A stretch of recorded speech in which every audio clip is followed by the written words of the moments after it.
kind of needing to continue your good practices in the areas that you have. I think that's particularly true in AI with data principles. There's such an overlap of AI and privacy. Obviously, AI expands out into other areas, but I think a core tenet of AI compliance and regulations should involve thinking through privacy. So that would be thinking through consent. That's really important on training data. Any data that you're collecting, you should have the appropriate consent to use that data and to use it for the purposes for which you're training, and then following that, being transparent about that. So transparent in your consents on your data, and then also transparent with users when they're interacting with AI.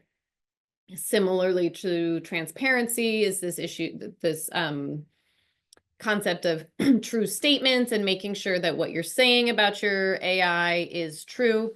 So I have already been hearing the term AI washing with statements that are perhaps over selling the AI quality of their products. But similarly, you don't want to under disclose. So thinking through what you're saying about AI and that is accurate. Age considerations. This is a really big area in the US, globally, but in the US in particular, we have seen a lot of regulator attention on youth. There are a number of youth privacy bills being proposed at the state level. There's been a lot of youth legislation, and there's attention on that in the AI context as well. So thinking about getting consent, thinking through issues of if you can even get consent, or do you need the parental consent, and training on youth data. Is it better just to exclude minor data from your training sets?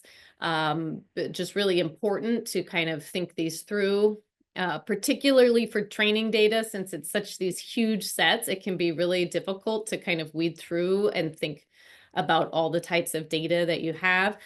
So it's important, I think, to do that on the front end. And if there's any type of minor or youth data, I would really kind of dig in and understand that.